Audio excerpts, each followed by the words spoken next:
Michael Scarn sat at his desk furiously typing away. He was dressed in his customary dark suit, white shirt, and black tie. His gaze never left the screen, even when a visitor walked in with a package. Scarn looked up at the last second to see what the package was. It was a bad guy pointing a weapon at him. I got a delivery for you. Leave it at reception. I'm supposed to deliver this one in person. In the blink of an eye, the bad guy fired shot after shot at Michael Scarn until he ran out of bullets. Scarn had dodged every single shot. With a scowl on his face, Scarn pulled out his two trusty pistols and fired, with each bullet finding its mark. Clean up on aisle 5. Scarn knew who had sent the bad guy to eliminate him. It was Golden Face.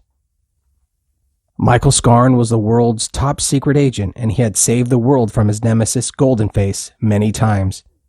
He only took one day off, and that happened to be the time when Golden Face blew up the women's NBA All-Star game. Scarn blamed himself for allowing Golden Face to destroy so many lives. He fell into a dark spiral and he couldn't get out of bed. For months, Scarn didn't leave his house and he had no visitors. One morning, his butler, Samuel L. Chang, woke Michael up and told him that his old nemesis was back and that the President of the United States needed him for an urgent mission. It's the President. He needs you for a mission. Tell him I'm retired. It's Golden Face. Golden Face. This makes it personal.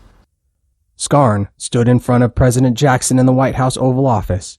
President Jackson told Scarn about Golden Face's plan to blow up the NHL All-Star Game and that he had taken a bunch of people hostage. The bomb was hidden somewhere in the stadium. The president asked Scarn for his help. Scarn thought for a second and decided to leave it up to chance.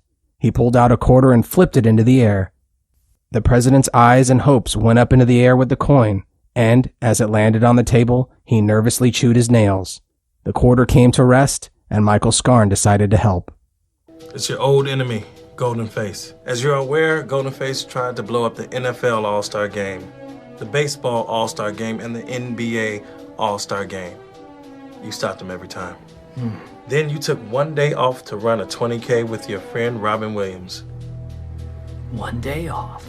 That was the day of the WNBA All-Star Game. We all know what happened then. Now he's after the NHL All-Star Game. He's hidden a bomb somewhere in the stadium. Scarn, will you find these hostages and save the game? No. I don't think it's important enough. Just out of curiosity, what threat level is this? I can't sugarcoat this. We're at threat level midnight. Heads I do it, tails I don't. Looks like there's gonna be a cleanup on aisle 5. The game was only a few days away, and Scarn knew he had to look everywhere in the building. He decided to try and make the game as a player. He trained and trained for 3 days, and it was between him and 2 other guys to make the team. The winner of a speed race would get to play in the All-Star Game, and Scarn needed to win. The 3 men lined up and were ready to fly down the ice. The starting gun went off, and one of the skaters pulled off his mask. It was Golden Face. As you all know, each year the National Hockey League accepts 1 civilian amateur to play in the All-Star Game. It's down to the 3 of you. The final test is speed skating. On your marks, get set, die. Scarn was surprised and even more surprised when Golden Face started shooting at him. Scarn pulled out his 2 pistols, and the 2 fired over and over at each other as they flew down the ice. Scarn dodged each shot, and Golden Face did the same. The 2 reached the finish line out of breath and out of bullets. Scarn was still alive, but he had lost the race, just as Golden Face had planned. Nice try, Golden Face, except you forgot one thing, to kill me. Oh, I wasn't trying to kill you. I was trying to slow you down.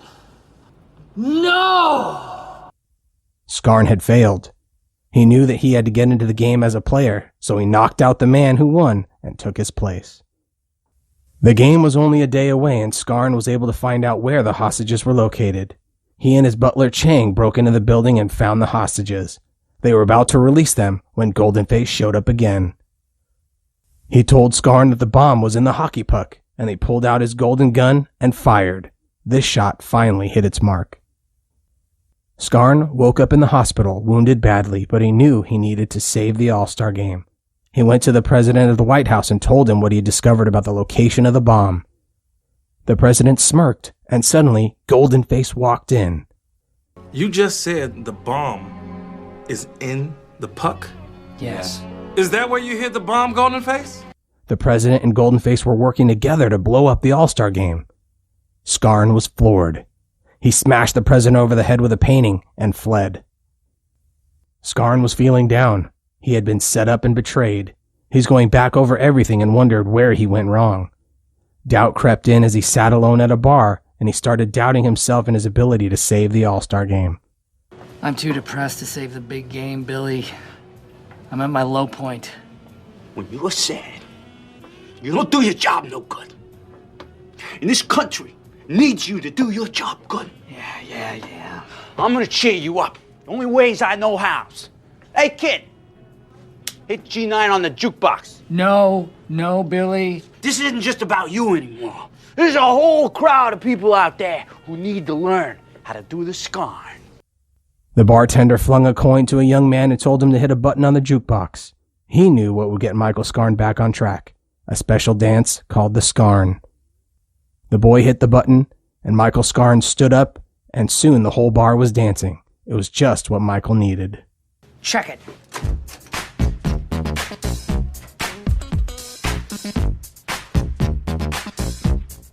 Well, my name's Michael Scarn, and I'm here to say I'm about to do the Scarn in a major way. You jump to the right and you shake a hand, and you jump to the left and you shake that hand. You meet new friends, you tie some yarn, and that's how you do the Scarn. Scarn stepped out on the ice during the All-Star game. He needed to get to the puck before halftime or it would explode and collapse the entire building. Scarn raced around the ice, but he couldn't get to the puck. He had only a few minutes left before it exploded. He dug deep and finally was able to use his hockey stick to unload the greatest slap shot in history. He hit the puck so hard that it broke through the wall and went sailing through the city. It landed right in the lap of Goldenface. It exploded into a giant fireball and Goldenface was done.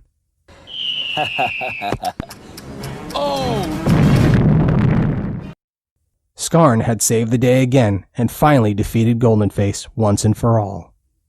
The end.